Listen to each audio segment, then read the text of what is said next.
முத்திரை அப்படிங்கக்கூடியது சாதாரணமாக நீங்க இது தனியா ஒரு கேட்டகரி அப்படின்னு நீங்க நினைக்க கூடாது. முத்திரை என்பது யோகத்தின் ஒரு பிரிவு இது. யோகம் வாஸ்ட் ஏரியா. அதனுடைய பரப்பளவு, நீள அகலம் நம்மளால கண்டுபிடிக்க முடியாது. அவ்வளவு நீண்ட பரப்பளவு கொண்டது யோகா என்பது. அது அட்டாங்க யோகம் அப்படின்னு தனியா அதை சொல்றாங்க. ஒளி யோகம் அப்படின்னு நம்ம திருமந்திரத்துல சொல்றாரு. அதே அந்த ஒளி யோகத்திலேயே தான் தாங்கள் தோய்ந்தார்கள். யார் தோய்ந்தா? நம்ம மணிவாசக பெருந்தகை அந்த ஒளியோகத்துலதான் தோன்றார். நம்ம தாய்மான சுவாமிகள் அந்த ஒளியோகத்துலதான் தோன்றார். திருமூலர் அந்த ஒளியோகத்துலதான் தோன்றார். எனக்கு தெரிய நான் முன்னோடியர்களாக கொண்ட இவர்களெல்லாம் அந்த ஒளியோகத்தில் தோய்ந்த அருளாள பெருமக்கள். தாய்மானவர், வள்ளல் பெருமானார், அவங்களுடைய ஒவ்வொரு பாடலும் ஒவ்வொரு உணர்வு நிலையும் என்னை எங்கேயோ எங்கேயோ எங்கேயோ அழைச்சிட்டு போச்சு குழந்தைங்களா. நான் அதை உங்களுக்கு கற்றுக் கொடுக்கணும்னு விரும்புகிறேன். அதுக்கு நீங்கள் வாசி யோகம்னு பேர் வச்சாலும் சரி, அல்லது முத்ரான்னு பேர் வச்சாலும் சரி, அதுக்கு என்ன நீங்கள் பேர் வச்சுக்கிட்டானாலும் எனக்கு தெரியல. நான் என்ன உணர்ந்தேனோ, அல்லது நான் ஒருவேளை ஒன்றுமே உணரலை வச்சுக்கலாம். யாரோ ஒருத்தங்க இதுக்கெல்லாம் என்ன தெரியும் அப்படின்னு நினச்சா கூட எனக்கு அதை பற்றி கவலை இல்லை குட்டி. நான் ஒன்றுமே உணரலனாலும் நான் எப்படி இருக்கணும் அப்படி என் பிள்ளைங்களை நான் வளர்த்தாப்போ. தாயை போல பிள்ளை இருந்தால் போதும் தானே. நான் எப்படி இருக்கணும் அது மாதிரி என் பிள்ளைங்க இருந்தால் போதும். நான் அது மாதிரி நினைக்கிறேன். எனக்கு திருவாசகத்துல ஒவ்வொரு வாசகம் எனக்கு ஒரு அருள் நிலையை தொட்டு விட்டது. அருளாள பெருமக்களுடைய வாழ்க்கை வரலாறு நிறைய படித்தேன் குழந்தைங்களா. நிறைய படித்தேன். தத்துவ விசாரத்தை விட நான் படித்து தெரிந்து கொண்ட ஆத்ம ஞான நூல்கள் அப்படிங்கக்கூடிய மெய்ஞானிகள் அடைந்த அனுபவ நூல்கள் என்னை மிகவும் பண்படுத்தியது.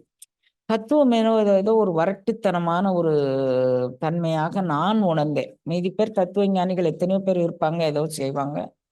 நான் உணர்ந்தது உணர்வு பூர்வமானது, அது அன்பு பூர்வமானது.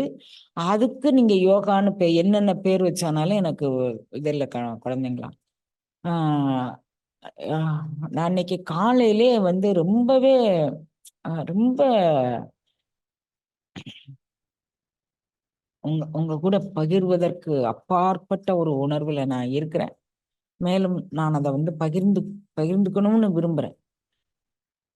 யானாகிய என்னை விழுங்கி வெறும் தானாய் நிலை நின்ற தற்பரமே. அருணகிரிநாதர் வாசகம் கண்ணு. யானாகிய என்னை விழுங்கி வெறும் தானாகிய நின்ற ஆழ்வார்கள், நாயன்மார்கள் எல்லாருமே இந்த அருள் அனுபவ நிலைய உணர்ந்து அனுபவித்து தன்னுடைய குழந்தைகள் பெறணும் அப்படின்னு விரும்பி இருக்கிறாங்க குழந்தைங்களா. அதை நான் உங்களுக்கு நீங்களும் பெறணும் அப்படின்னு நான் நினைக்கிறேன். ஓடுறீங்க ஏதோ அடையணும் ஓடுறீங்க. அதுல இதையும் அடைவோம் அப்படின்னு கொஞ்சம் சிந்தனை பண்ணி பாருங்க குழந்தைங்களா. எனக்கு உடல் நோவு இருக்குமா, மன நோவு இருக்குமா, உணர்வு நோவு இருக்குமா, எந்த நோவையும் இது முறிச்சிருங்களேன்.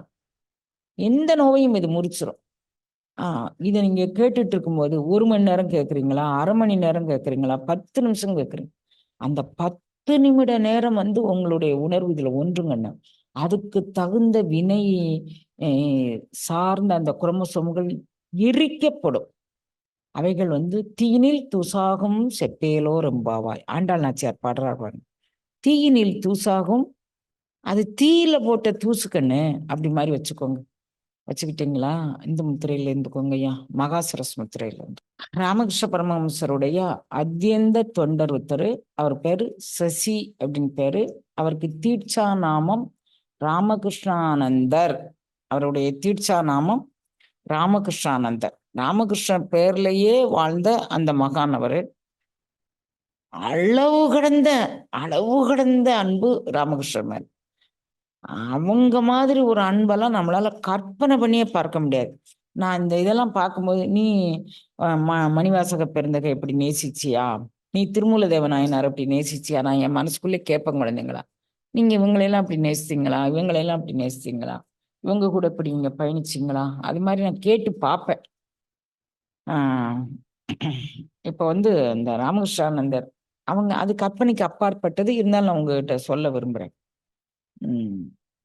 அந்த ராமகிருஷ்ணானந்தர் ராமகிருஷ்ணர் வாழ்ந்தபோது வாழ்ந்த ஒரு அணுக்கத் தொண்டர். ஆம், அவர் வந்து கல்லூரி படிச்சுக்கிட்டு இருக்கும்போதே, இது மாரி கல்லூரி படிச்ச ஒரு 360 சீடர்கள் தூய பிரம்மச்சரியத்தை அனுசரிச்சு மடத்துல சேர்ந்தாங்க. இன்னைக்கு ராமகிருஷ்ண பேர்ல இந்த இயக்கம் இயங்கி வருது. உலகளாவ இயங்கி வருது குழந்தைங்களா. இவ்வளவுக்கு மூல காரணம் யாருன்னா, இந்த 360 குழந்தைகளும் செய்த தியாகம். பரமஹம்சர் கூப்பிட்டாரு. வீட்ல வந்து விடமாட்டேன்னாங்க. போராட்டம் தான். ஆம். அவங்க ஊர்லயே அவங்க பிச்சை எடுக்கணும் குழந்தைங்களா. இப்ப கல்லூரி யாருனாலும் படிக்கலாம். பேங்க் லோன் குடுக்கு, எது வேணா செய்யலாம்.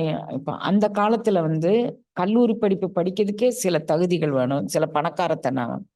அந்த குழந்தைங்க அவங்க வீதியில போய் பிச்சை எடுக்கணும்னா, அவங்க வீதியிலேயே போய் அந்த குழந்தைங்க போய் பிச்சை எடுத்துட்டு வந்து, டர்ன் போட்டு தாங்களும் சாப்பிட்டு சக தொண்டர்களுக்கும் குடுக்கணும். 360 பேர் இருந்தாங்க குழந்தைங்களா.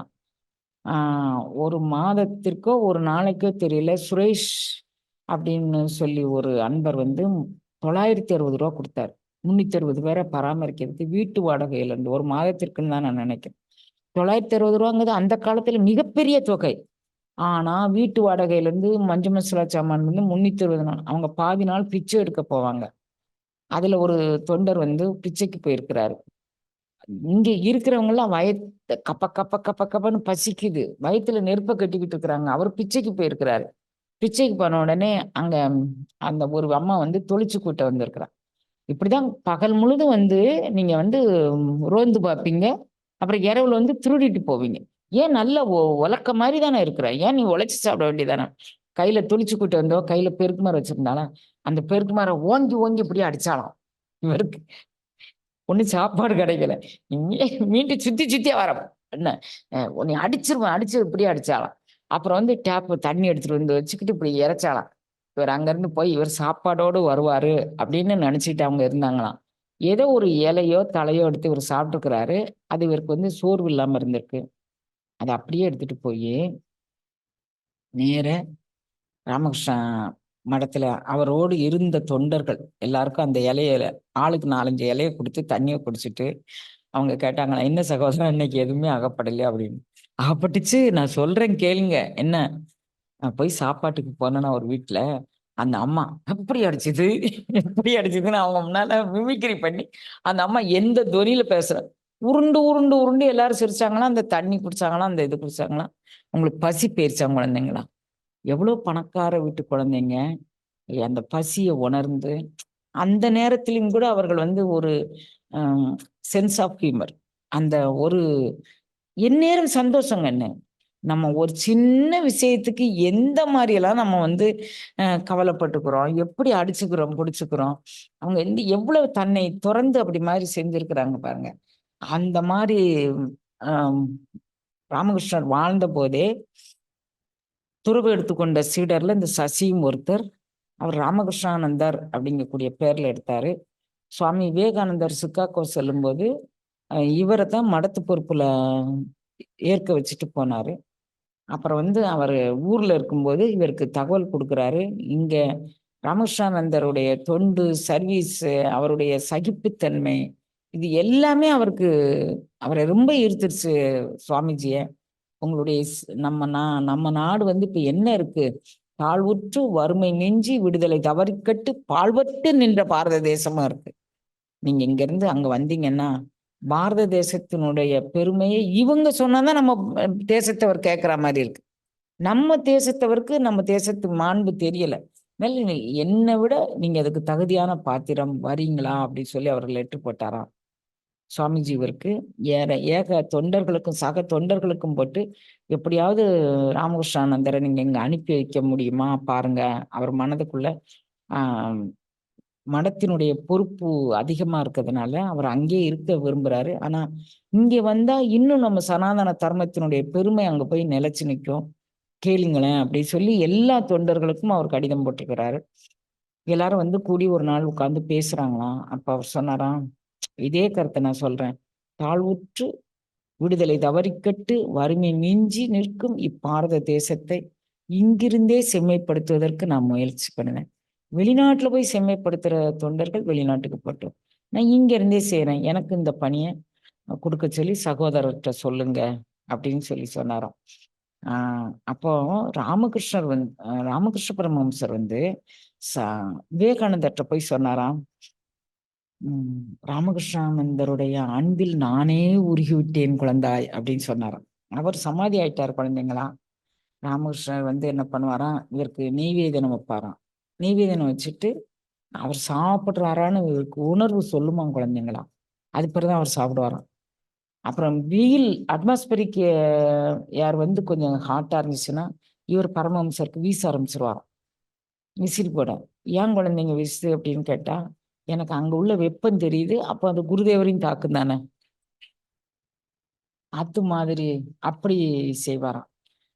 ஒரு நாள் சென்னை மயிலாப்பூர் மடத்தை ஸ்தாபனம் பண்ணக்கூடிய பொறுப்பை இவர்கிட்ட கொடுத்துட்டாங்க. இப்ப மயிலாப்பூர் மடம் இருக்கிற பகுதியை இவர் இது செங்கலால் கட்டப்பட்டதல்ல. நான் இந்த இடத்தெல்லாம் பராமரிக்கும் போது இந்த வாசகம் எனக்கு ரொம்பவே நிலைச்சு நினைச்சு குழந்தைங்களா. இது செங்கலால் கட்டப்பட்டதல்ல, செம்மண்ணால் கட்டப்பட்டதல்ல. இது தியாகம், அன்பு, தியாகம், அன்பு இவைகளால் கட்டப்பட வேண்டும். இங்க இருக்கக்கூடிய ஒவ்வொரு தூசியும் துகளும் கூட தியாகத்தையும் இதையும் பறைசாற்ற வேண்டும். அப்படி என்னோடு இருந்து நீங்கள் தொண்டு செய்யுங்கள். என்னோடு சகோதர சீடர்களுக்கெல்லாம் அப்படி சொல்லுவாராம். அந்த ராமகிருஷ்ண மடத்துல அவர் அந்த இதை கட்டி முடிச்சு சுவாமிக்கு நெய்வேதனம் வைக்கும்போது இவருக்கு ஒரு நாள் சுவாமி நெய்வேதனத்துக்கு எதுவுமே இல்லையா. அப்படியே நின்னாராம். சுவாமிஜி குருநாதர்கிட்ட சொல்லலாம், குருதேவா நான் இன்றைய சூழ்நிலையில உனக்கு நெய்வேதனம் பண்ணதுக்கு கையால் ஆகாத ஒரு பாவியா இருக்கிறேன். நீ சாப்பிடுக எதுவோ அதுதான் நானும் சாப்பிடுவேன். இன்றைக்கு உனக்கு நீ அதுக்காக நான் நெய்வேதனம் பண்ணாமலும் இருக்க முடியாது. பஞ்சபூதங்களை கடந்து நீ இருக்கிற. உனக்கு இப்ப நெய்வேதனமா பஞ்சபூதங்கள்ல 2 அம்சத்தை வைக்கிறேன் கண்ணா. ஒரு டம்ளர் தண்ணி, கொஞ்சம் மண்ணு. அதை நான் படைத்து நான் பண்றேன். அலறாரு கண்ணன் எதிரால. பாவி நான் உனக்கு மண்ணள்ளி வைக்கிறாக்கள் அமைஞ்சு போச்சு. என்னால எதுவுமே செய்ய முடியல அப்படி சொல்லி அழுதுகிட்டே இருக்கிறான். குப்புசாமி செட்டியார் அப்படின்னு ஒரு அன்பர் வந்தாராங்க. அங்கிருந்து முந்திரி பருப்பு, குருதேவருக்கு எப்பவுமே 2 மட்டத்தங்காயும் கொஞ்சம் முந்திரி பருப்பு கொடுக்கறதுங்கிறது ஒரு சம்பிரதாயம். அந்த முந்திரி பருப்பு, மட்டத்தங்காய், அப்புறம் கல்கண்டு, அப்புறம் குல்ஃபி அப்படின்னு ஒரு ஸ்வீட் வடநாட்டுல சாப்பிடுவாங்க உங்களுக்கு. அந்த குல்ஃபி, பால்கோவா எல்லாம் கொண்டாந்து இவர் உட்கார்ந்து கண்ணீர் வடிச்சு அவருடைய பிரார்த்தனையை செலுத்திக்கிட்டு இருக்காரு. அவர் முன்னால கொண்டாந்து இது அப்படி நிவேதனமா வைக்கிறார். சலனம் இல்லாம கொண்டாந்து வச்சுட்டு அவர் உட்கார்ந்துகிட்டு இருக்கிறார். இவர் இன்றைக்கு ராமகிருஷ்ண மடம் எல்லாத்திலும் நடக்கக்கூடிய ஆரத்தி பாடல்கள் எழுதுவது இவர் தான். அப்போ நீங்க அந்த ஆரத்தி பாடல் அவர் எவ்வளவு சத்தியமாக எவ்வளவு சமர்ப்பணத்தோடு எழுதியிருப்பார் பாருங்க. அது எல்லாமே இன்றைக்கு அங்க நடக்கு. அப்போ இவர் எல்லாம் முடிச்சுட்டு இப்படி கண்ணை திறந்து பாக்குறாராம். அந்த செட்டியாரு நிக்கிறாராம். அந்த பலகாரங்களும், பிரபு நீதான், நீ உனக்கு தேவைன்னு வச்சுக்கலப்பா. நான் எங்க மண்ணை தின்னுருவனோ, நான் எங்க இதை சாப்பிட்றனோன்னு நினைச்சு நீ வாங்கி எனக்கு கொடுக்குற கண்ணு. நீ நீ பிச்சை போக வேண்டிய அவசியமே கிடையாதுங்க. அகண்டமானவன். ஆனா எனக்காண்டி நீ யார்கிட்டயோ போய் சொல்லி பிச்சை கொண்டாரு சொன்னியா கண்ணா அப்படி சொல்லி இன்னும் அழுதாராம். அப்புறம் சுவாமி நெய்வேத்தியம் பண்ணிட்டு அப்புறம் இருக்கிறதெல்லாம் எல்லாருக்கும் அவர் நெய்வேதனமா அவர் கொடுத்தாராம். அவருடைய பண்புக்காக சொல்ல இந்த உணர்வுகள்லாம் தாக்குச்சுன்னா நமக்கு எப்படி இருக்கணும் நீங்க நினைச்சு பாருங்க குழந்தைங்களா. இங்க இருந்து போய் எர்ணாகுளம் ஒரு முறை இவர் போனாராம். ராமகிருஷ்ணானந்தர் எர்ணாகுளம் போனார். அங்க போன உடனே எர்ணாகுளத்துல சுவாமிஜி ஒரு வீட்டுல தங்கி இருந்ததாக கேள்விப்பட்டு அந்த வீட்டுக்கு போனாராம். போன உடனே சுவாமிஜி தங்கியிருந்த வீடை ரொம்ப புனிதமாக அவங்க வச்சிருந்து அதுக்கு ஜன்னல் நிலையெல்லாம் அலங்காரம் பண்ணி அது உள்ள காலில் இதெல்லாம் போட்டு துணி கட்டிக்கிட்டு முழந்தாள் போட்டு தொடச்சு சுவாமிஜி வாழ்ந்த இடம் அப்படின்னு அதை புனிதமா பார்த்தேன். இவர் இருந்து போன உடனேமே அந்த ரூம்ல நடந்து போகக்கூடாது அந்த ரூமுக்கு அப்படின்ட்டு உருண்டு போனாராம் குழந்தைங்களும். சுவாமிஜி, பிரபு இங்கதானே உன்னுடைய நீ பேரண்ட நாயகனை உணர்ந்து நம்மளுடைய குருநாதரை உணர்ந்து அந்த திருமேனி இந்த இடத்துல தானே நின்றுக்கும். அந்த திருமேனி இந்த இடத்துல தானே உட்கார்ந்துருக்கோம், அந்த திருமேனி இந்த இடத்துல தானே தியானம் பண்ணியிருக்கோம். அப்படி சொல்லி அந்த தரையெல்லாம் அப்படி முத்துனாரங்கன்னு. ஒவ்வொரு இடத்தையா ஒவ்வொரு செங்கலையும் அப்படி முத்தி முத்தி வந்து பிரபு அந்த பேருணர்வுல கரைஞ்ச நீங்க எத்தனை மணி நேரம் இருந்தேன்னு எனக்கு தெரியாது. இந்த இந்த உணர்வோடு இருந்துட்டு பெரிய கோயில் அங்க திருவனந்தபுரம் பெரிய கோயில் வந்து ரொம்ப பிரசித்தமான கோயில். அங்க போனாராம். அங்க போன உடனே காவல்காரன் நீ யாரு, என்ன ஜாதி அப்படின்னு கேட்டான். இவர் இருந்த மனநிலை, இவர் வளர்ப்பு ராமகிருஷ்ண மடம், அங்க ஜாதி மதம் இனம் எதுவுமே கிடையாது. இங்கிருந்து போய் நீ யாரு அப்படின்னு கேட்டோம். அவளுக்கு பயங்கரமா கோவம் வந்துடுச்சான். நான் பிராமணன் அல்ல, நான் சத்திரியன் அல்ல, நான் சூத்திரன் அல்ல, நான் வைசியன் அல்ல, நான் வந்து எச்சன் அல்ல, நான் வந்து கிண்ணறன் அல்ல, நான் வந்து நாரதர் அல்ல, நான் வந்து தும்புருவன் அல்ல, நான் வந்து யாரும் அல்ல, எங்கும் நிறைந்த விபு, எங்கும் நிறைந்த விபுனாராம். அப்படியே அந்த அந்த கோயில் அந்த வளாகம் முழுசும் எங்கும் நிறைந்த விபு, எங்கும் நிறைந்த விபு அப்படின்ட்டு அது அப்படியே எதிரொலிச்சுதான் குழந்தைங்களா. எல்லாரும் வழிபாடு வந்தவங்க, அங்க இருந்த கூட்டம் எல்லாரும் இவரை கண்டு அப்படியே வழிவிட்டுருச்சான். இவர் நேர போய் அந்த அனந்த பத்மநாதனை போய் அப்படியே ஆவு சேர்த்து கட்டி கும்பிட்டு அப்படியே முத்தம் கொடுத்துட்டு, பிரபு நான் வந்து அன்பு அன்பு அன்பு அது மட்டும்தான் நான் விரும்பினேன். எது புகுந்து என்னை உன் பக்கத்துல இழுத்துட்டு வந்துச்சுன்னு எனக்கு தெரியல. நான் இது மாதிரி நடந்துக்கிட்டேன், எனக்கு தெரியல. ஆனா அப்படி அப்படி செஞ்சாதான் நான் உன்னை ஆலிங்கனம் பண்ண முடியும்னா அதையும் கூட நான் சந்தோஷமா ஏத்துக்கிறேன் அப்படின்னு சொல்லிட்டு அவர் வெளியே வந்தாராம். அப்புறம் எங்களுக்கு நீங்க என்ன விட்டுட்டு போக போறீங்க? உலகத்துல வந்து சாதிக்க முடியாதது எதுவும் இல்லை குழந்தைங்களா. அன்பு அன்பு அன்பு அன்பு அன்பு அன்புதான் நமக்கு எல்லாம் சாதிக்கும். அதனால நீங்க வந்து அன்பு செய்யுங்க, அன்பு செய்யுங்க அப்படி சொன்னாராம். அந்த மாதிரி உண்டான அருளாளர்கள் வாழ்ந்த புண்ணிய பூமியில நம்ம வாழ்றோம்னு நீங்க நினைச்சுக்கோங்க. எங்கும் நிறைந்த சுமந்தவங்க இங்கேயும் அங்கங்கே அங்கங்கே அங்கங்கே அவங்க அந்த அந்த இதுல நிற்கிறாங்க. எங்கும் நிறைந்த அந்த உபுவை தனக்குள்ள உள்வாங்கி கொண்ட அவங்க நிக்கிறாங்க. அந்த உள்வாங்குதலை நாமும் உள்வாங்கி கொண்டு நாம ஆன்மீகம் பண்ணுவோம். ஆன்மீகம்ங்கிறது ஏதோ ஒரு பெரிய அந்த அதுக்கு பேர் ஏதோ ஒண்ணு இல்லை குழந்தைங்களா. ஆன்மீகம் என்பது நாம ஒவ்வொருவரும் அனுபவித்து அனுபவித்து உணர வேண்டிய ஒன்று, நமக்குள்ள திருந்திக்க வேண்டிய ஒன்று.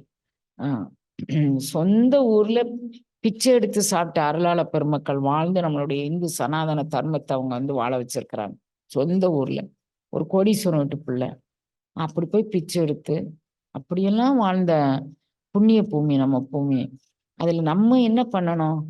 முத்திரை வகுப்பு என்ன பண்ணணும்? யோக வகுப்பு என்ன பண்ணணும்? பிராண வகுப்பு என்ன பண்ணணும்? இவைகள் எல்லாமே இந்த உணர்வு நெறியை நாம் உணர்ந்து அனுபவிக்க வந்தது. இதுக்கு தனித்தனியா நம்ம என்ன பேர் கொடுத்தாலும் அது அதுக்கு தெரியல நான் என்ன பேர் கொடுக்க அப்படின்னு.